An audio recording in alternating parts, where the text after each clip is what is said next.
despacito allí. Por la gracia de Dios, este servicio de lectura, en el nombre de nuestro Señor Jesús, servicio de lectura número 125 del martes 6 de agosto. Nos hemos propuesto terminar el libro de Éxodo. Tenemos como tema del capítulo 37 al 40. El tabernáculo queda terminado y la gloria del Señor llena el tabernáculo. Vamos en el 38, ya casi terminamos. Éxodo 38 de la Reina Valera de 1960, la cuarta parte. Esta sería en sí pues ya la cuarta parte del capítulo, ¿no? Pero la parte 2 del tema de que se ocupa estos últimos pasajes. Dirección de la obra, parte 2.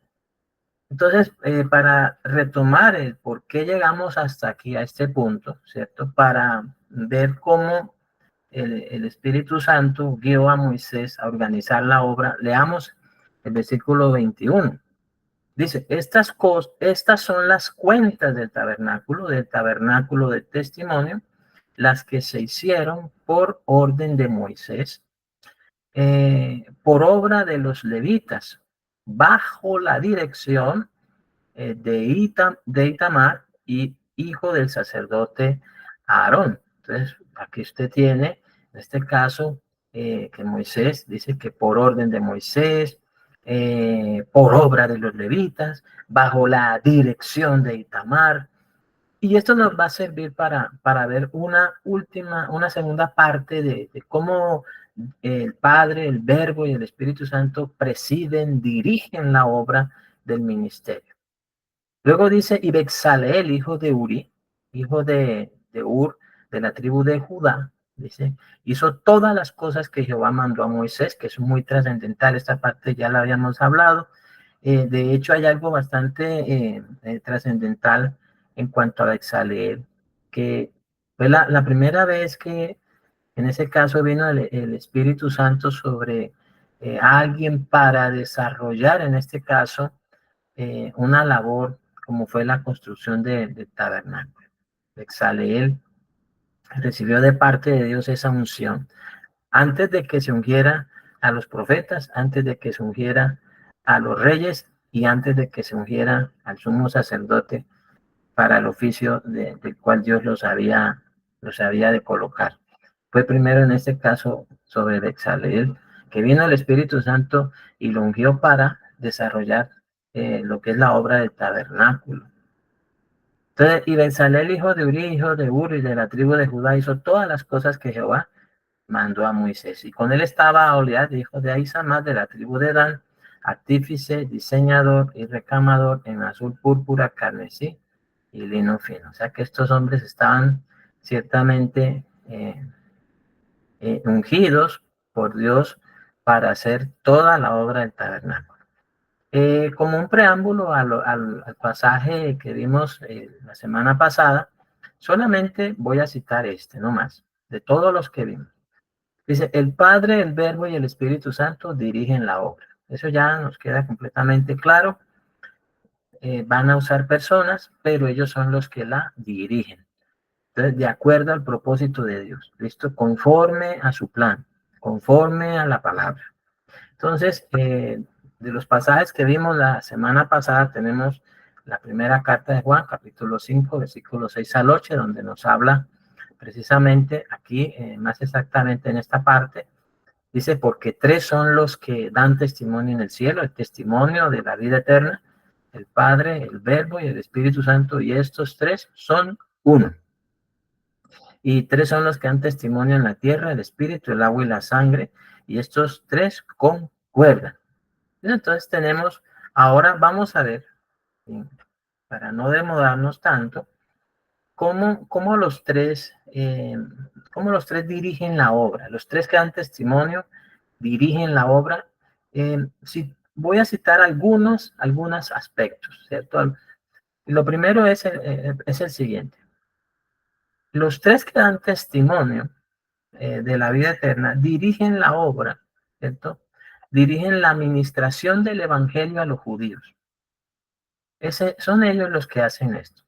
Aquí va a estar presente, van a usar a Pedro, van a usar a Pedro en Hechos capítulo 2, versículo 29 al 39. Y veamos cómo están ellos trabajando, cómo trabajan, cómo dirigen, cómo presiden la obra, usando a un apóstol, en este caso al apóstol Pedro. Dice, varones hermanos, se os puede decir libremente del patriarca David, que murió y fue sepultado, y su sepulcro está con nosotros hasta el día de hoy. Pero siendo profeta y sabiendo que con juramento, y aquí está una de las primeras cosas, Dios le había jurado que de su descendencia, en cuanto a la carne, levantaría al Cristo. Aquí está. Entonces, el Señor Jesucristo dice, para que se sentase en su trono para siempre. Viéndolo antes, habló de la resurrección de Cristo, que su alma no fue dejada en el Hades, ni su carne vio corrupción. Luego dice, a este Jesús resucitó Dios, de lo cual todos nosotros somos testigos. Así que exaltado por la diestra de Dios y habiendo recibido del Padre la promesa del Espíritu Santo, ha derramado esto que vosotros veis y oís. Porque David no subió a los cielos. Pero vean lo que dice. Pero él mismo dice, dijo el Señor a mi Señor. O sea, Dios Padre, al Verbo hecho carne, al Hijo de Dios, diciéndole, siéntate a mi diestra hasta que ponga a tus enemigos por estrado de tus pies. Sepa pues ciertísimamente toda la casa de Israel que a este Jesús, el Verbo hecho carne, a este Jesús a quien vosotros crucificasteis, Dios le ha hecho Señor y Cristo. Al oír esto, se compungieron de corazón y dijeron a Pedro y a los hermanos, y dijeron a Pedro y a los otros apóstoles, varones hermanos, ¿qué haremos? Pedro les dijo, arrepentíos y bautícese cada uno de vosotros en el nombre de Jesucristo para perdón de pecados. Y luego aquí interviene el Espíritu Santo, dice, y recibiréis el don del Espíritu Santo. Dice, porque para vosotros es la promesa, y para vuestros hijos, y para todos los que están lejos, para cuantos el Señor nuestro Dios llame. Definitivamente están en todo absolutamente. Si uno mira, en este caso, vamos a revisarlo así rápidamente para poder avanzar un poco más esta noche. Vean lo siguiente. La primera parte de la que trata este pasaje de Hechos 2, 29 al 39, de cómo los tres que dan testimonio están trabajando, cómo trabajan, cómo dirigen, cómo presiden la obra del ministerio y cómo están trabajando para salvación de los judíos, de los israelitas, para cumplimiento de las promesas dadas a Abraham, a Isaac, a Jacob, a David. Vean lo que dice. Primeramente, cómo está manifiesta la presencia de los tres. Entonces, cuando el apóstol Pedro lo menciona, hace referencia, en este caso, a lo que está escrito o dicho en el Antiguo Testamento, que para ese momento sabemos que ya estaba la ley de Moisés, estaban los salmos y estaban los profetas. Para ese momento en que Pedro está diciendo esto. Entonces, él está diciendo que ya de antemano los tres que dan testimonio de la vida eterna habían usado a David, quien murió creyendo a la promesa de Dios, con la esperanza de que ciertamente también él sería resucitado, no sin antes dándole a conocer que siendo profeta, ¿sí? O sea, que hablase de parte de Dios y creyendo a la palabra de Dios, ¿cierto? Creyendo a la palabra que Dios le había dicho, le había jurado que de su descendencia en cuanto a la carne levantaría a Cristo para que se sentara en su trono para siempre. O sea que algo bastante trascendental, y esto lo vamos a colocar aquí, esto está todo en grisecito, vamos a colocarlo todo en azul para trabajar sobre esta parte. Muy trascendental, mis amados hermanos, que para que nosotros estemos sujetos a los tres que presiden, que dirigen la obra del ministerio, usemos expresamente y únicamente las escrituras para poder así dar a conocer o dar a entender su propósito, para poderlo comunicar, para poder ser sus portavoces o, como dice, sus embajadores, sus administradores, sus ministros, sus siervos, sus colaboradores. No podríamos hacer eso si no tomásemos la palabra. Fíjense que en este caso el apóstol Pedro eh, toma la palabra que está escrita, o sea, lo que está antes anunciado por, por Dios en las sagradas escrituras, por medio de los profetas, y aquí cita específicamente a David. A David. Entonces está involucrado que de hecho dentro del compendio de las Sagradas Escrituras hemos de entender que Dios no estaba actuando solo, el Espíritu Santo no estaba actuando solo por su cuenta, ni tampoco el Verbo de Dios por su cuenta. Los tres están siempre trabajando, están unidos, son un mismo sentir y un mismo parecer en cuanto al desarrollo y propósito de la obra. Tenemos también una segunda cosa que es necesaria que tengamos claridad, es que cuando se trata de que Dios habló y luego el Espíritu Santo, como dicen las Sagradas Escrituras, que los profetas hablaron siendo inspirados por el Espíritu Santo, tengamos en cuenta que los tres están allí. Dios hablando. ¿Por medio de quién habla? Del Verbo de Dios. Y el Verbo de Dios hablando por el medio del Espíritu Santo, usando a los profetas. De tal manera que por eso es que la única manera eficiente, eficaz, verídica, verdadera, sin lugar a dudas, como Pedro daba testimonio del propósito de Dios para los israelitas, era tomando únicamente lo dicho por Dios en las Sagradas Escrituras, citando en este caso a David, quien fue habló de parte de Dios, o más bien Dios le había jurado, le había dicho que en cuanto a su carne, él levantaría al Cristo para que se sentara en su trono para siempre.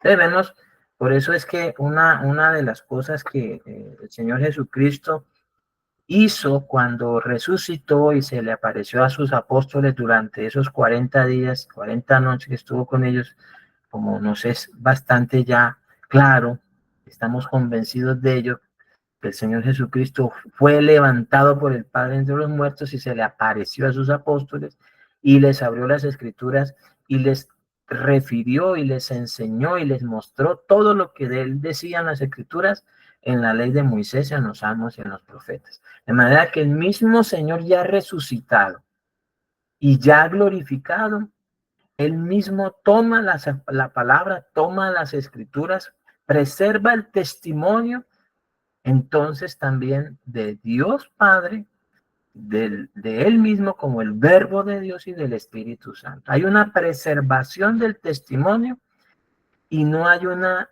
dilatación de ese testimonio. ¿Sí? No se le añade, no se le quita. Eso es algo que es bastante trascendental. Entonces, veamos el segundo aspecto. El segundo aspecto.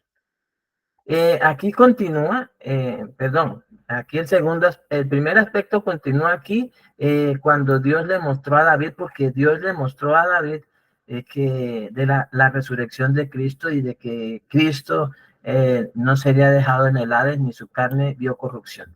Pero luego viene un segundo aspecto ahora sí, que es el cumplimiento de lo dicho en el Espíritu, en las Sagradas Escrituras, el cumplimiento de la palabra, en este caso, acá, véanlo aquí, ¿qué es esto? Hasta aquí, todo este pasaje vamos a colocarlo en este tono, sería verdecito. ¿Listo? Entonces dice, acá tenemos lo que antes estaba dicho en los profetas, en este caso dicho por por David, que este entonces es nuestro parámetro para dar testimonio del Evangelio. Conforme lo que está escrito, que está en azul, luego mostrando el cumplimiento de eso, que es lo que está en verde, dice, a este Jesús resucitó Dios, de lo cual todos nosotros somos testigos, así que exaltado por la diestra de Dios y habiendo recibido del Padre la promesa del Espíritu Santo, ha derramado esto que vosotros veis y oís. Muy trascendental entonces también, porque ellos presiden, dirigen la obra, en especial para el caso de los israelitas, mostrándoles por las escrituras que lo acontecido a Jesús corresponde a lo antes dicho en la ley de Moisés, en los salmos y en los profetas. Y en especial en este caso citándose únicamente en este pasaje a David. ¿Listo? Porque creemos de todo corazón que el Señor Jesucristo vino de la tribu de Judá, de donde es David, para levantarlo como Señor y Salvador. Y nuevamente, entonces ellos trabajan el cumplimiento de esta promesa, el cumplimiento de esta palabra, y lo siguen dándole esa trascendencia, el cumplimiento acá, en los versículos 34 y 35, pero sujetos a los tres que dan testimonio. ¿Listo? Entonces, porque David no subió a los cielos, porque David está en la presencia del Señor Jesucristo, pero David no ha sido resucitado. Pero entonces dice, porque David no subió a los cielos, pero él mismo dice, ¿cuándo lo dijo? Según las Sagradas Escrituras. Dijo el Señor a mi Señor, siéntate a mi diestra. Que es una de las cosas que muestran los tres que dan testimonio, que enfatizan, habiéndose también dicho por Isaías, cuando dijo en el capítulo 53, en el pasaje donde habla de los sufrimientos del siervo de Jehová, que terminados esos sufrimientos y habiéndose acabado la obra, Dios prometió que sentaría al Cristo, al Hijo de David, a su siervo, dice, yo le daré parte con los grandes y con los fuertes repartirá despojos por cuanto derramó su vida hasta la muerte. Y enfatizan eso a lo largo de las escrituras, ¿sí? De que ciertamente el Señor Jesús está sentado a la diestra de la majestad en las alturas. Porque David no subió a los cielos, pero él mismo dice, dijo el Señor a mi Señor, siéntate a mi diestra hasta que pongas a tus enemigos por estrado de tus pies. Listo. Ahora, nuevamente, sigue el cumplimiento. Todavía siguen aplicando y dando total cumplimiento, mostrando el cumplimiento de las escrituras aquí en el versículo 36, cuando dice, sepa pues ciertísimamente toda la casa de Israel, porque el mensaje está dirigido expresamente es a los israelitas que habían llegado para el Pentecostés allí, eh, para celebrar esa fiesta de Pentecostés. Habían venido de muchísimos otros lugares, por eso dice que habían partos, medos, elamitas de Mesopotamia, que habían nacido allá, pero que eran israelitas, que eran judíos, descendientes de Abraham, de Isaac y de Jacob, ¿sí? Habían llegado allí y a ellos se les da el mensaje. Entonces sepa pues ciertísimamente toda la casa de Israel, estaban todos allí en Jerusalén, los judíos en Jerusalén y los que habían llegado de otros lugares de Asia y de Mesopotamia estaban allí reunidos. Entonces a ellos les dice que a este Jesús a quien vosotros crucificasteis, Dios le ha hecho Señor y Cristo.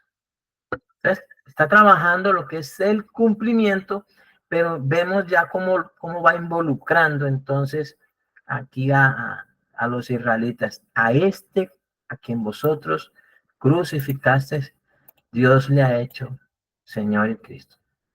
Que a este Jesús a quien vosotros crucificasteis, Dios le ha hecho Señor y Cristo. Cuando Él les menciona esta palabra, que a este Jesús a quien vosotros crucificasteis, ellos entonces, aquí ya está la tercera parte, la tercera parte. Al oír esto se compungieron de corazón. Y dijeron a Pedro y a los otros apóstoles, varones hermanos, ¿qué haremos? ¿Qué haremos ante qué? Vean, ante primero haberles anunciado lo que se había dicho por boca de Dios, o sea, mediante David, ¿cierto? Siendo profeta, les expusieron conforme a las escrituras lo que antes había sido prometido, había sido jurado por Dios de levantar al Salvador, al Cristo. Le habían mostrado las evidencias de que esto ha tenido cumplimiento, pero dentro de ese cumplimiento está un aspecto bastante trascendental, y es que ellos están involucrados porque ellos lo mataron, lo llevaron a la muerte. ¿Por qué? Porque ellos habían rechazado, lo habían menospreciado, conforme a las escrituras también, menospreciado y desechado, no fue estimado, apartaron de él el rostro y no lo estimaron. Antes pidieron a Pilato que lo crucificara, pero no solamente los que lo pidieron, hacía unos días atrás, unos 50 días atrás, sino que también de esto hacen parte todos, aún los que vinieron de fuera de Jerusalén, que estaban en Capadocia, en Asia, en Bitinia, en Panfilia, en todos esos lugares, también son involucrados en la muerte del Señor Jesucristo. Y es entonces cuando hay otra tercera cosa, que es donde ellos presiden, y es guiar a las personas al arrepentimiento.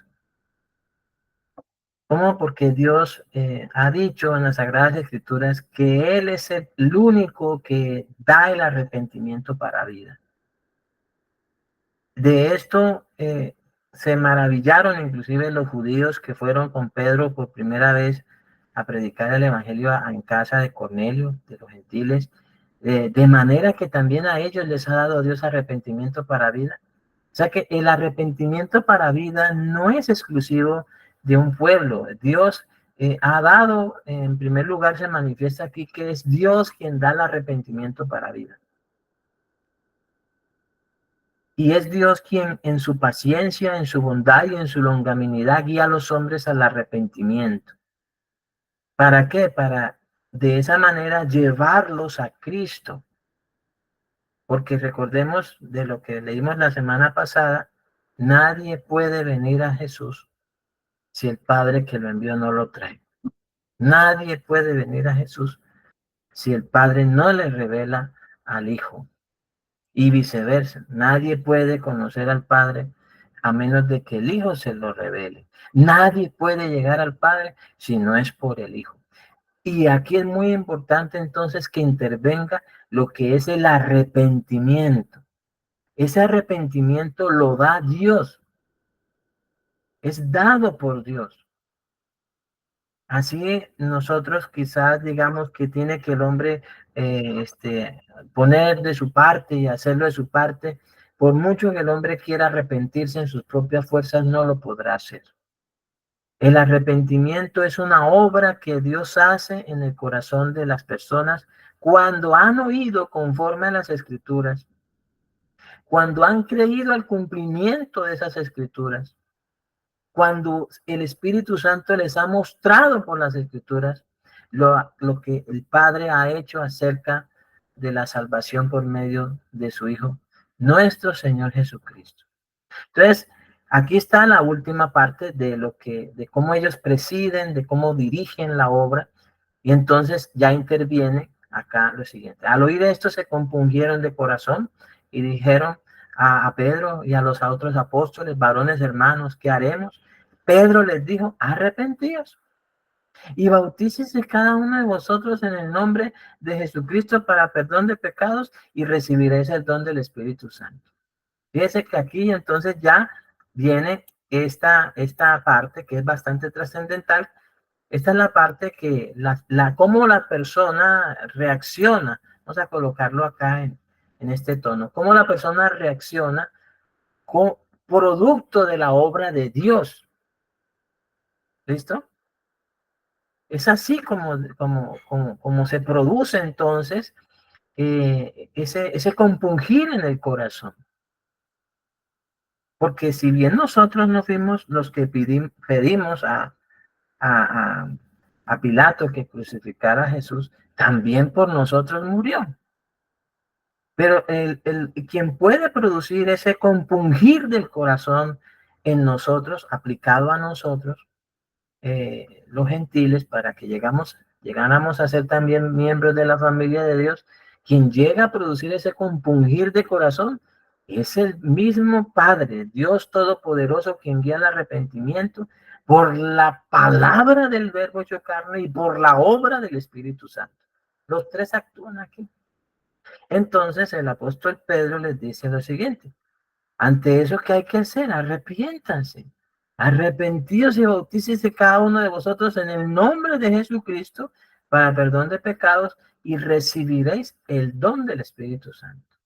Vemos ese mover, nunca están solos. Vea que por medio de quién se van a arrepentir, del arrepentimiento para vida que Dios da. ¿Para qué? Para que lo hagan en el nombre de Jesús. ¿Y para qué? Para que reciban el don del Espíritu Santo. Ahí están los tres trabajando permanentemente, dirigiendo, presidiendo la predicación del Evangelio, la administración del Evangelio a los israelitas. Y esta va a ser la manera como ellos van a hacer con los israelitas. Y están haciendo ahora y van a hacerlo, guiándolos al arrepentimiento. Una vez ellos arrepentidos la obra de Dios en sus corazones, van a ser llevados a Cristo, y en Cristo y solamente por la fe en Jesús recibirán el Espíritu Santo. Ahí está. Entonces luego dice, porque para vosotros es la promesa, y para vuestros hijos, para todos los que están lejos, para cuantos el Señor nuestro Dios llamar. Y ahí entonces ya están la obra hecha, sabemos ya el resultado, creyeron y fueron salvos. Lo que menciona el capítulo 2, según el testimonio mismo que da el escritor del libro de Hechos, inspirado por el Espíritu Santo. Entonces ahí está la obra que ellos hacen. Ahora veamos cómo ministran, cómo dirigen, cómo presiden, cómo están presentes los tres que dan testimonio en la ministración del Evangelio a los gentiles. Aquí entonces tenemos Romanos 15, 11 al 21. Dice así: y otra vez, alabad al Señor todos los gentiles y magnifíquele todos los pueblos. Y otra vez dice Isaías, estará a la raíz de Isaí. ¿Cuál es la raíz de Isaí? Pues es Jesús, es Cristo. Así como lo mencionaba Pedro a los judíos, a los israelitas, aquí también el Espíritu Santo por boca de Pablo se lo está diciendo a los gentiles, que los gentiles, le ha sido dado a los gentiles que mediante la fe alaben al Señor, y le magnifiquen al Señor. ¿Por qué? Porque Él está, la raíz de Isaí, que es el Señor Jesucristo. Él fue levantado y Dios lo ha levantado para regir los gentiles, a regir los gentiles, y los gentiles esperarán en él. Y este versículo está refiriéndose a que solamente a través de la raíz de Isaí, del Señor Jesucristo, solamente a través de él los gentiles, o sea, en este caso nosotros tendremos salvación y vida eterna. O sea que este versículo 11 y versículo 12 están hablando de la salvación que solamente se puede tener en Cristo Jesús. Solamente los gentiles podrán esperar en el Señor. Y cuando habla de regir, es que ciertamente a mí me gusta mucho esta palabra, regir, porque está hablando de gobernar, en este caso.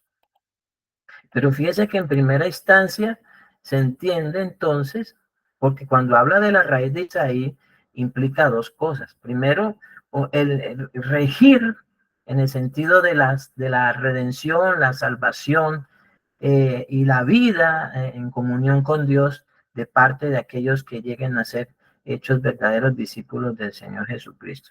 Pero luego la raíz de Isaí será puesta como cabeza, en este caso, vendrá a reinar y restaurará el reino a Israel, habiendo quitado de Israel el pecado en un solo día. Pero acá en este pasaje, como el énfasis de Romanos es la justicia por la fe, solamente en este caso el Señor está hablando de que qué bueno es que el Señor nos gobierne y el que se levantará a regir a los gentiles. Los gentiles esperarán en él. O sea, por eso es que insistimos, mis amados hermanos, que si bien hay muchas cosas lícitas, no todas las cosas lícitas convienen. Lo que conviene es que nosotros seamos regidos, seamos presididos, seamos gobernados por el Señor Jesucristo. Y no debemos tener vergüenza de decir de que somos gobernados por el Señor Jesucristo. Porque el Señor Jesucristo gobierna a partir de principios fundamentales para nuestra comunión con Dios, para la preservación de la salvación, para la preservación de la verdadera libertad, para la preservación de la verdad, mediante el Espíritu Santo. Él nos rige, Él es el que nos ciñe, nos gobierna. Por eso es que mucha gente no quiere a Cristo, porque recibir a Cristo implica que la persona ya no va a vivir para sí, ni va a hacer las cosas que quiera, sino que va a estar sujeto a Cristo. El apóstol Pablo lo expresó de una manera muy hermosa cuando dice, llevando todo pensamiento a la obediencia a Cristo.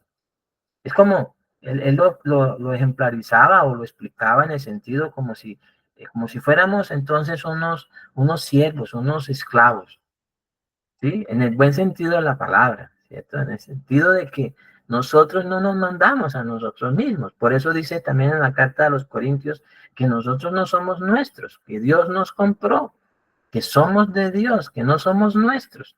Ni nuestro espíritu, ni nuestra alma, ni nuestro cuerpo son nuestros, son de Cristo. Él nos ganó, Él nos compró. El Padre nos adquirió por medio de la sangre de su Hijo.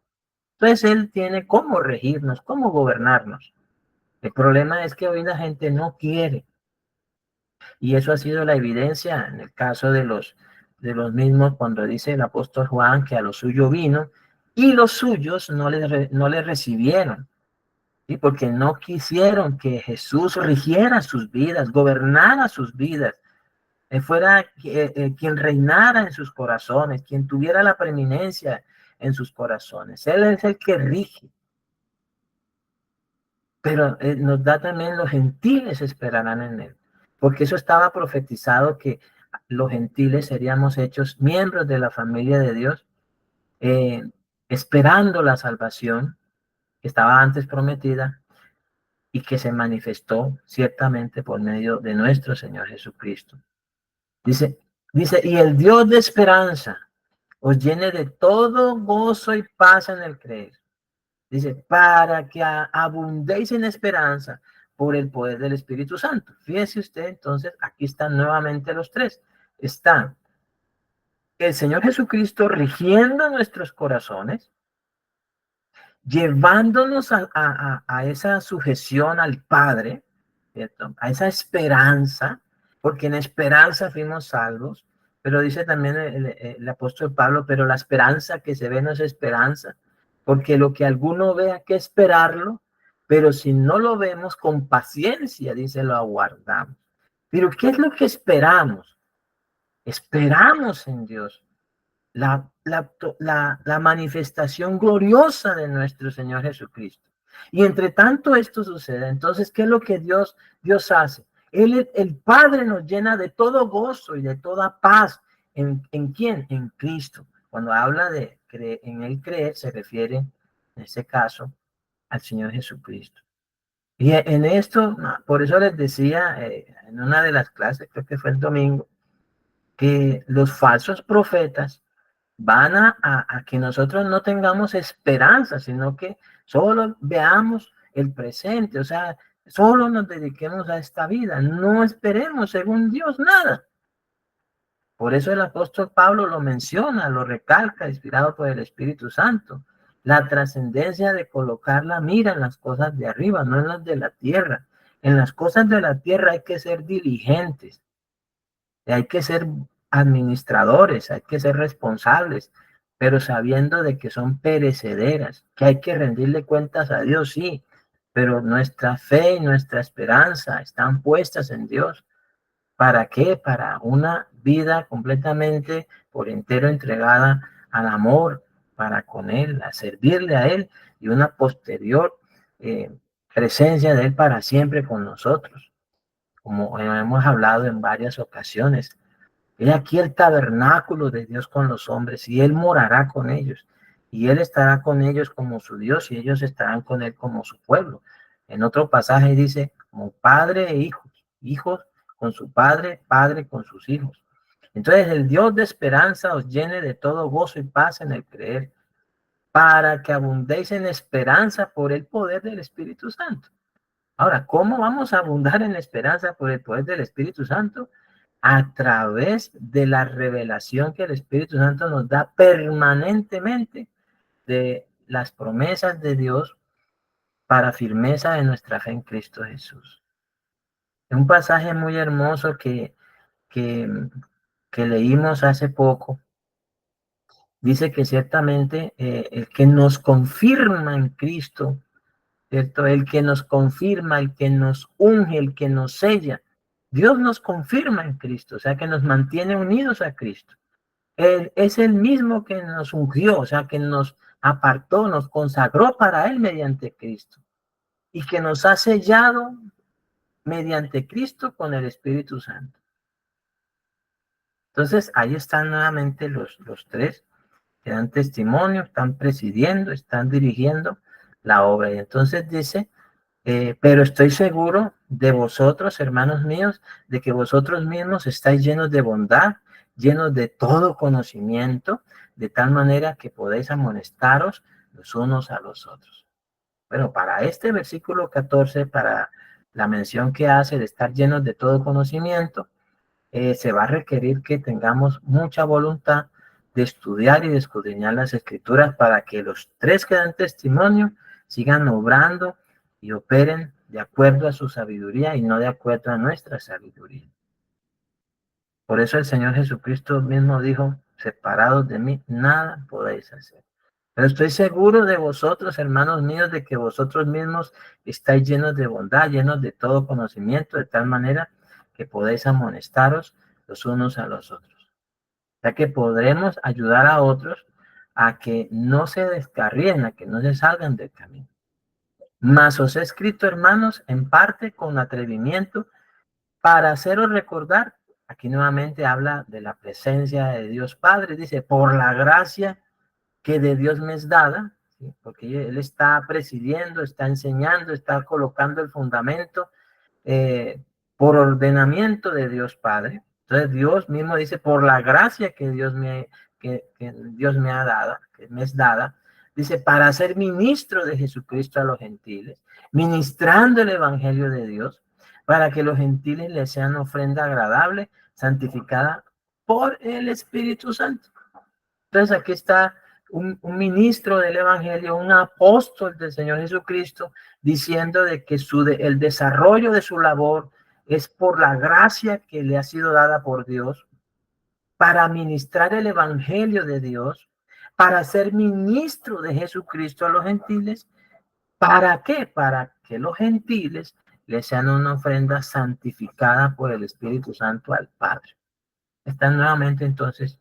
Por eso insistimos y recalcamos, volvemos a repetir, que la mejor manera en que un ministro del Evangelio, un pastor o alguien que colabore en la obra, debe estar sujeto, debemos estar sujetos a quienes diseñaron el propósito, a quienes hicieron el plan de salvación, porque ellos están presentes en todo el desarrollo de la obra, como lo evidencia este pasaje. Y gracias a Dios que en Cristo somos una ofrenda agradable, santificada por el Espíritu Santo. Dice, tengo pues de qué gloriarme en Cristo Jesús, en lo que a Dios se refiere, porque no osaría hablar sino de lo que Cristo ha hecho por medio de mí para la obediencia de los gentiles, con la palabra y con las obras, con potencia de señales y prodigios en el poder de Dios, del Espíritu de Dios, de manera que desde Jerusalén y por los alrededores hasta Ilírico, todo lo he llenado del Evangelio de Cristo. Aquí hay una cosa que quiero que miremos. Resulta que en estos tiempos hay gente que le dice a los pastores, le dice a los ministros del Evangelio que les den señal de que son llamados a la obra del ministerio, como así pasó con los apóstoles. Resulta que eso no va a pasar así. Como en este caso el apóstol Pablo tenía un apostolado fundacional,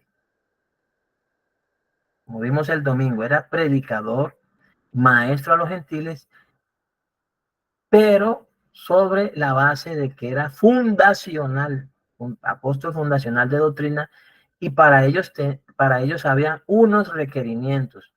Y aquí los expresa él. Dice, tengo pues de qué gloriarme en Cristo Jesús en lo que a Dios se refiere. Y luego dice, ¿qué es? Dice, porque no osaría hablar sino de lo que Cristo ha hecho por medio de mí para la obediencia de los gentiles. Y entonces menciona lo siguiente. Para ellos que eran apóstoles fundacionales, en este caso para el apóstol Pablo, para ellos habían dos cosas, la palabra y las obras. Entonces aquí ya con las palabras y con las obras, con potencia de señales y prodigios en el poder del Espíritu de Dios. Porque esa era la manera como a ellos se les fue dado que confirmaran su ministerio. Para quienes hoy lo ejercen, para quienes hoy ejercen un ministerio de pastorado, de evangelista, de maestro, de profeta, o de apóstol, ya no fundacional, sino del que es enviado, el Espíritu Santo dice que, por boca del apóstol Pablo, que nos sujetemos a la palabra, o que nos sujetemos o que enseñemos estrictamente a lo que ya está escrito. Que nos conformemos a las sanas palabras enseñadas por Jesús. Esa es la señal para la persona que nos oye. ¿Sí? Y no los milagros, no las señales, no esas cosas. Eso no. Porque para nosotros lo que nos confirma como ministros de Cristo es el buen uso de la palabra, el uso de la palabra y la predicación del evangelio tal como ha sido escrita en las Sagradas Escrituras. De hecho, sí, se podrá ministrar, se podrá orar por las personas, se podrá poner las manos sobre los enfermos para que sean sanados. Dado el caso que tenga lugar, se podrá echar fuera demonios. Si se tiene la evidencia como tal de que la persona necesita que se le ministre, que se le eche fuera un demonio, todo eso conforme a las Escrituras. Entonces, a diferencia del apóstol Pablo, que era con las señales del apostolado fundacional, señales del apostolado fundacional.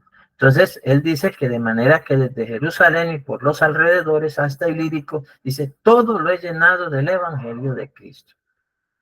Y de esta manera me esforcé a predicar el evangelio no donde Cristo ya hubiese sido nombrado para no edificar sobre fundamento ajeno. Esto, este versículo 20, en el caso de nosotros, hoy día, es bastante complejo porque si hiciéramos un sondeo de los que estamos aquí presentes, la mayoría venimos de una labor de varios pastores, de varios ministros. Hemos estado siendo dirigidos, presididos por varios ministros. Hemos tenido uno o dos pastores antes del que ahora tenemos. Pero eso, amados hermanos, no es malo.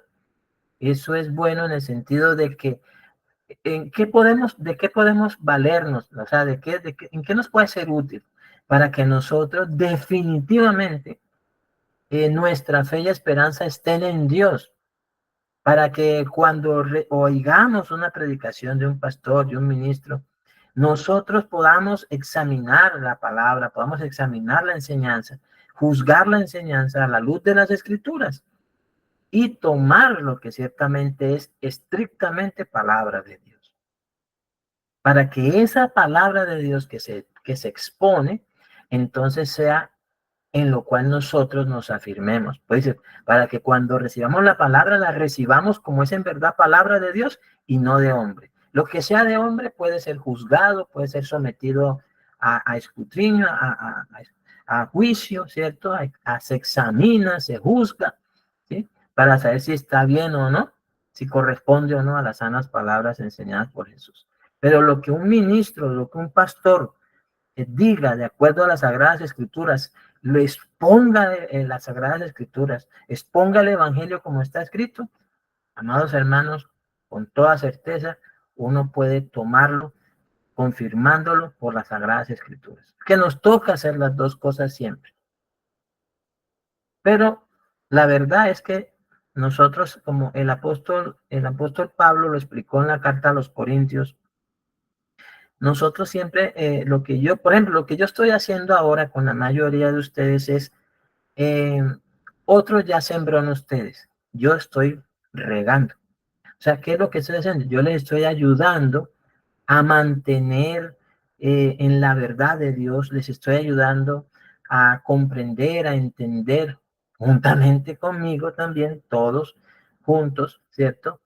Con la ayuda del Espíritu Santo por la palabra, a permanecer en la verdad, a entender lo que ya por boca de otros el Padre nos ha enseñado acerca de su Hijo. ¿Cierto? En algunas cosas profundizando, en otras afirmándolas. Vamos creciendo, yo les estoy ayudando, ¿sí? Pero hay hermanos que también están aquí que solamente me han tenido a mí como pastor, no han tenido a otros pastores. Pero la mayoría de los que estamos edificando sobre fundamento ajeno, ¿cierto? Eso es lo que está sucediendo con nosotros en este caso. Pero no está mal. Esto les digo eso, que no está mal para que no nos preocupemos por eso. ¿Listo? Lo, lo ideal es que cuando vayamos a predicar el Evangelio, lo hagamos a personas que no sean miembros de una congregación. Hay que dejarlos quietos, en paz, tranquilos, con su pastor allá, con su ministro, creyendo que Dios también está trabajando con ellos. ¿Listo? No pretender que nosotros somos los únicos que tenemos la verdad y llegar a, a estorbar el trabajo de ese pastor, a menos de que ese pastor, en acuerdo con nosotros, diga, vengan, trabajen conmigo y trabajamos entre todos para ayudar a esta gente a ser salva. Es diferente, pero no tomar las ovejas de otra persona o predicar el evangelio a alguien que ya tiene pastor, porque eso no es ético y no es bueno. ¿Listo? Entonces, y de esta manera me esforcé a predicar el evangelio, no donde Cristo ya hubiese sido nombrado, para no edificar sobre fundamento ajeno, sino, como está escrito, aquellos a quienes nunca les fue anunciado acerca de él verán, y los que nunca han oído de él entenderán. Bueno, vamos a orar porque hasta ahí llegamos el día de hoy, ¿no? Padre, en el nombre de tu amado Hijo, nuestro Señor Jesucristo, yo te doy gracias, Padre, por esta labor tan hermosa que tú nos concedes hacer. Ciertamente, ustedes son los tres que dan testimonio, son los que presiden la obra, son los que la dirigen. Ustedes son los que han organizado, han planeado y nos conceden a nosotros colaborar, cooperar, juntamente con muchos otros en la labor del ministerio. Ahora, Padre, concédenos por tu gracia sujetarnos plenamente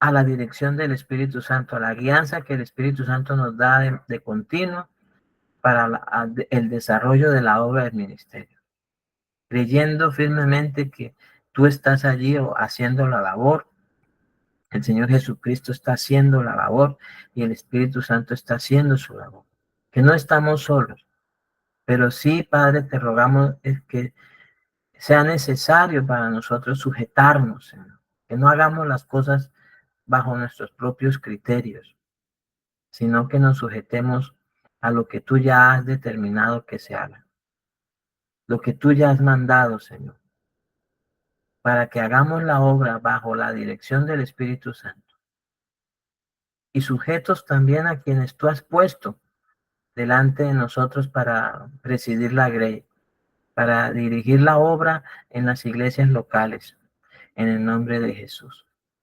Y te ruego por mis hermanos que están aquí, por cada uno de ellos, para que puedan también, Señor, hacer discípulos, para que puedan llegar a predicar el Evangelio a personas que nunca han tenido la ocasión y el privilegio de oír la verdad, que ellos puedan ser guiados hacia ellos, pero también esas personas vengan a ellos enviadas por ti.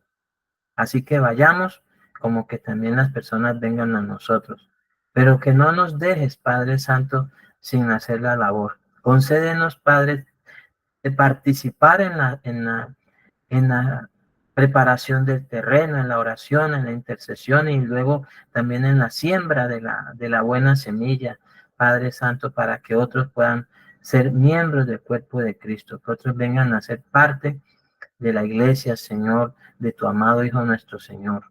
Y que tú nos concedas, Padre, de los que tú determines, añadir a la obra local los que han de ser salvos.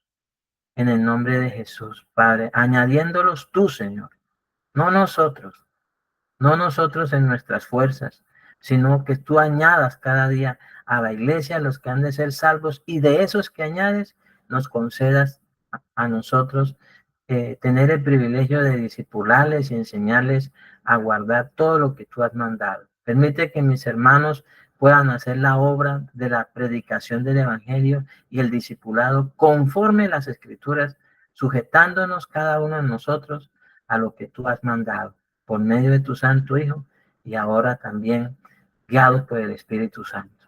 En el nombre de Jesús, amado Padre. Gracias te damos, en el nombre de Jesús. Amén. Amén. Amén.